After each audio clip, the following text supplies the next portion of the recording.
This is the Sacred Knowing of Is video series with Tisziji Muñoz. Interview number 10. I had some questions covering chapters 85 through 89.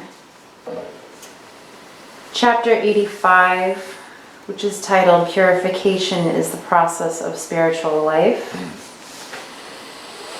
Can you give an example of how it might be difficult for one who is experiencing intense purification to perform certain functions or behaviors?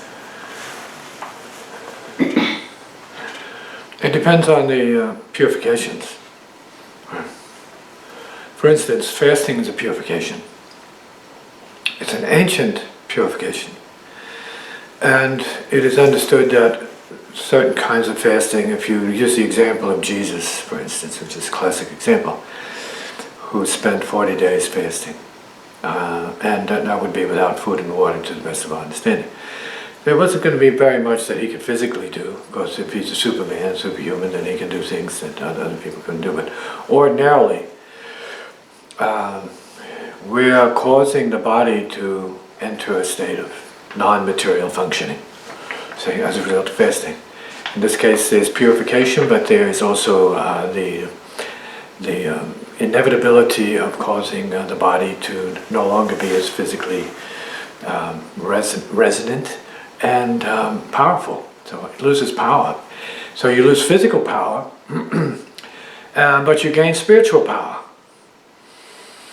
Now, if we're talking about performing certain functions, if you're fasting beyond a point, 1 or 2 or 3 days, there's no problem with that. So you can get spaced out, but you can still function. You can have drinks. You can do things that enable you to sustain a certain kind of fast without losing too much physical power.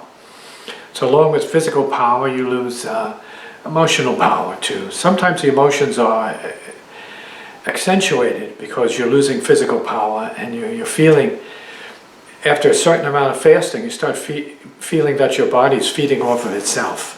All right, so there are different stages of purification, different types of purification that can seem to make a person, in fact, make you seem disabled or unable to fulfill your duties at 100%.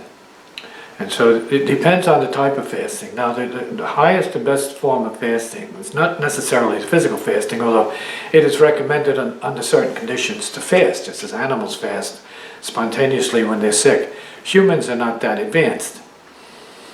But, so their healing process is much slower and more complicated.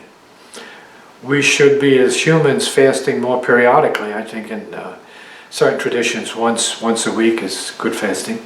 The idea is not just to stop eating food, you have to stop consuming negative energy. That's what you need to fast from. How much negative energy you take on, absorb, put into your body, condition your body, or feed your body with, to pollute your body, to pollute your inner, let's say, consciousness. So we have to have emotional fasting as part of the purification. We have to have memory fasting as part of the purification. We have to have mental fasting as part of the purification. We have to have, let's say, whole body fasting as part of the purification. So in terms of your functioning, you have to adapt your need for purification according to what you have to do. Otherwise, it's going to be very difficult for you to do that unless you get used to fasting, which some people do. They get used to various purifications, physical purifications, that enable them to really operate as if they're even at a higher level than normal. So you need to figure out for yourself, by virtue of experimentation with your chemistry relative to juices and teas and herbs, you know, what is best for you and how to manage that into your work situation so that you find you are able to continue purification. You're able to feel the lightness of it, but not to the extent where you start to fade out. But where if you're doing breathing exercises and yoga along with that, you have much more power. And you can go for a long period of time if you're doing yoga without eating than you ever imagined, because your body can feed off of the yoga and the energies it releases, which are otherwise, I mean, you don't even know you have these energies. Is it wise or necessary for someone who is experiencing intense purification to distance themselves or cut themselves off as much as possible from the outside world? Not, well, I mean, it really depends on the person, but the idea of fasting when you're in the workforce is to enable you to be part of the workforce, not to disable you from the workforce. You want to be a better whatever it is you have to do, instead of like, oh, I'm going to be doing my purification, that's going to knock me out of my sense of reality with the world. I don't know that that is the purpose of purification when you have a life to live. Now, if you become, let's say, awakened or inspired by spirit, where you feel, now you got to get away from the world, and that can happen, then you just drop the world, if that's what you need to do. But you need to be sure that that's what you need to do. You can't just do it on a whim. You have to do it when you feel, and you have people who are around you who agree with you that it's time for you to let go of the world, because you are being called inwardly to do something of a spiritual or purificational nature that you really need to extend your purpose here on earth. And these are things that have to be looked at very carefully by the right individuals. You have to have a team. See? So just to start fasting out of nowhere makes no sense. It has to be done scientifically and integratively with what it is that you're dealing with. It's not about fasting just to get away from your family or enter a state of, let's say, astral sort of suspension or disorientation or confusion. No, it's really a matter. Spiritual path is about integrating your forces, not about spacing out and falling out of step with your life pattern or your mission. Is purification reparation? Purification is definitely reparation. When you are doing purification, you're paying off debts. See? You're giving up karma. See? You're starting to see yourself, and you're also, if you're in the process of, let's say, creative purificational practice, then you see that what you want to do is refine yourself. That means you're letting go of conditioning you don't need, letting go of karma you don't need. You can be going through bodily purification and letting go of past karma that is accumulated in your body. You can be using your purificational situation to let go of a lot of negative energy in your body, like emotions and feelings and basically bad karma, memories, a lot of memories that you have that are painful. You have to release that because they're built into the body from the ancestral stream, and you can be haunted by that, but you want to be able to release that. You got to put it down. You got to put down the negative energy, see? Or transform it, basically transform it, but put down negative influences as much as you can. See? Just be beyond them, basically. And so there's a lot of work to be done. People need to look into these options for themselves on a scientific basis. So we're talking about guides, they have to have a scientific basis. Spiritual guides have to have a scientific basis as well. They have to know what it is. I mean, from their viewpoint, say it's psychically scientific. They have to know it works. So they have to be in tune. And when you're in the company of peeps who are in tune, you're not going to go wrong. If you're doing it on your own, then you're going to have to learn by trial and error. See? Are material attachments key to holding one back from material progression and spiritual progression? Yes, they are. See, every night when we go to bed, we let go of the body, we let go of the world. Not so much consciously, because we just go to sleep. See? So letting go of everything is part of our nature. Detachment is part of our original nature. See? Because we live as beings in two different worlds, the waking state and the sleeping state, or the unconscious state and the conscious state. So we have to integrate ourselves with the fact of this. See? That we're holding on to too much when our nature is to let go. Our nature as material beings is to hold on.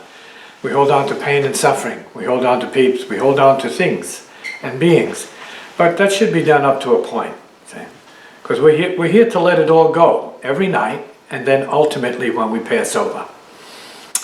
So we need to know how it is we can be in the world and not be of it, or be able to have a materialistic disposition and a world, but also to be detached.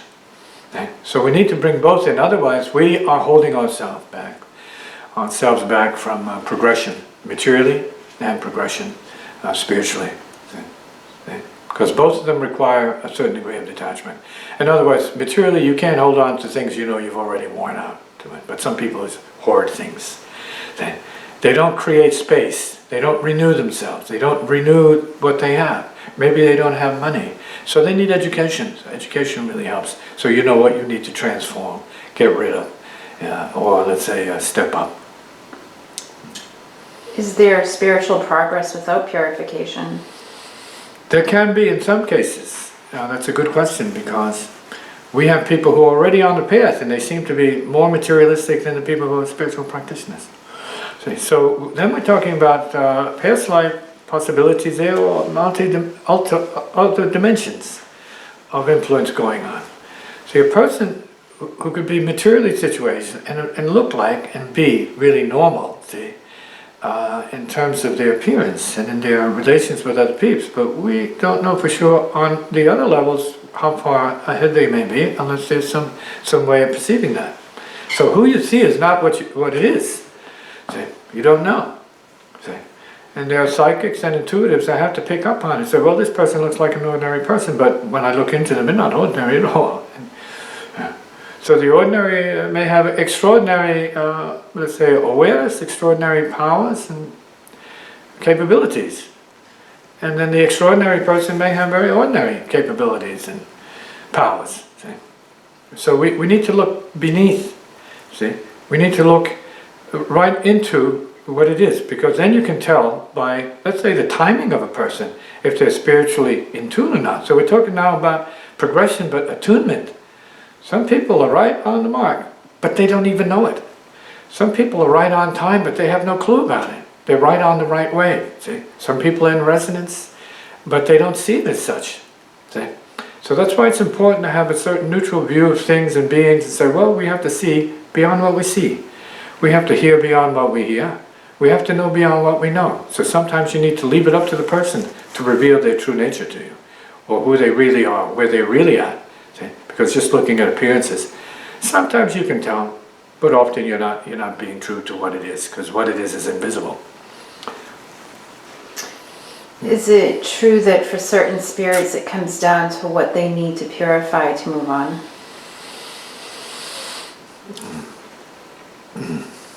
The question is, can the spirits know what they need?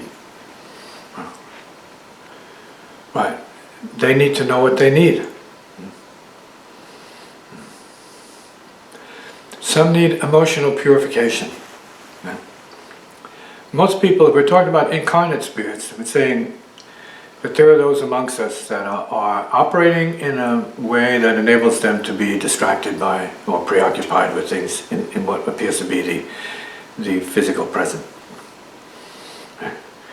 And so in some cases, if obstruction of evolution and progression is the case, then they need to see what it is that they're doing. So they have to have a certain level of recognition of what it is in their case, whether it's physical or emotional or psychic or mental, psychological, we can use that word here in this case, yeah.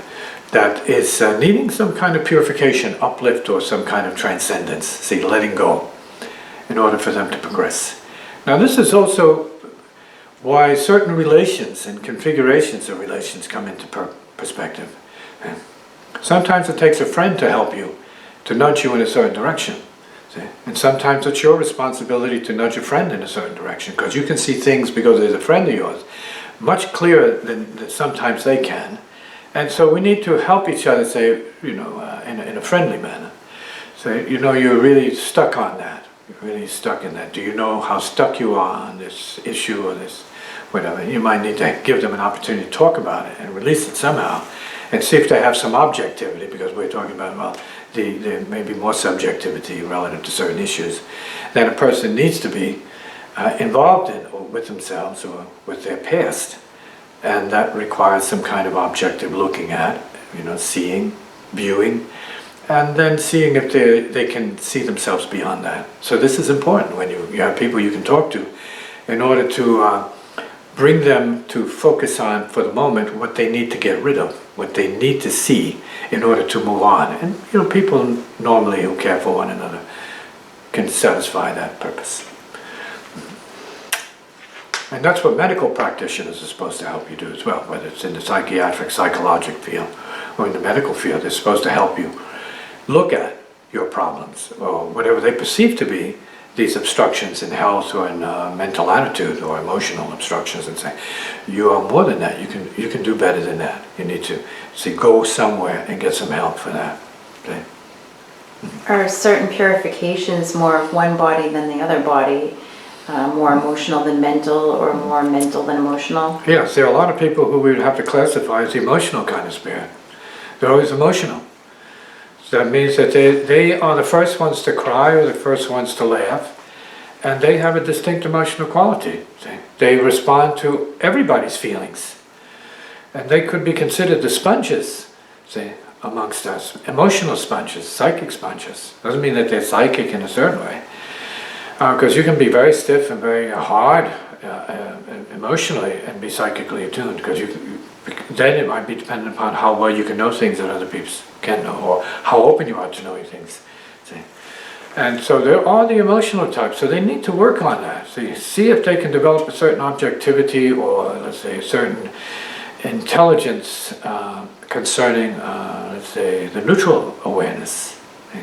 So that we can see we are emotional in nature, but we don't have to be emotion. We can move into other levels of feeling. And be able to see. And again, detachment is very important. Objectivity and detachment is very important, because you might be over-emotional. You might be your worst enemy. So you need to know what body, because the emotional body is a body. The physical body is its own body of problems and issues. And we have to have flow in the physical body. We have to have flow in the emotional body so that it's balanced. It's not over-emotional and not so prone to be attached to negative memories, negative experience. And the same with the positive. Some people are too positive. And they're imbalanced. And this is true. When we're talking about enlightenment issues and enlightenment realizations, we're talking about being beyond the positive and the negative. Getting beyond the duality of what it might be for some people. So we have to get beyond that so that we're more clear. Say straight up and clear. Say, oh yes, I have those feelings, but I want to see this more clearly. I don't want to be owned by the feelings and these patterns of emotions that are maybe peculiar and characteristic of my family. I want to be beyond those emotions so that I can do more and do better beyond those emotions and what they are causing me to sort of desire. Once purified of certain karmas, is it necessary for certain spirits to resume their karmic existence? Some beings we know go into retreat modes of retreat. So they get away from the world. A retreat is something you want to be able to do on a daily basis, have a little retreat time, a little quiet time for yourself, a little downtime, so to speak, but I mean literally off the time, completely out of time. So you have a little bit of no time for no time. You have a little bit of nothing time for nothing. So you have a little bit of spirit time for spirit, clearness, openness, just receptivity, hearing more deeply, and breathing more deeply, feeling more deeply. So it is true that once we are able to experience certain things, and we experience purification in a certain way, we can get away from our stuff and come back to it. So we can maintain a balance. People who are on retreat, they go on retreats like a spiritual vacation, so that they can come back with more power, more energy, more integration, more understanding, more wisdom, more compassion, just more of the inner things, more spiritual things, to balance their lives out. As needed, we should do that. So going on a retreat could prompt purification? It is a form of purification. It is a form of purification. When we're talking about breaking the cycle of our perceptions and our habits, then that could be somewhat purifying. It creates a gap that could be useful to look into that and say, well, I didn't know how badly or how powerful this was. Say, how badly I needed it or how powerfully affected I would be under these conditions. Say. And so once you have an opportunity to get into a place where your patterns of habits are not so much negated, they're just not in effect, where you can stop. You enter a different domain of your own consciousness, where you have what we would call an opportunity to be more reflecting of yourself, more, let's say, quiet, more still, more clear again. See? And so To resume karmic existence is part of it, then there's time to break it completely. Okay. Is everyone designed for purification? Everyone is designed for purification. Everyone's body is purifying itself as much as it can, every moment. See? We are cleansing ourselves, and we are polluting ourselves at a quicker rate, it seems, and thus people are sicker than they are healthier. See, we're polluting the system. But yes, purification is essential. Fasting is essential. And so breathing, going into deep breathing is essential. These are various kinds of very basic purifications. See, silence is purificational. See, prayer is sometimes purificational. See, being concerned about other people in a good way is somewhat purificational. Purifying you of selfishness. See, caring more for others, in a manner of speaking, is a part of a progression. And that is up to a point. You have to go beyond just caring for others. Right? Yeah. You have to be open to helping all beings, not just caring for particular others.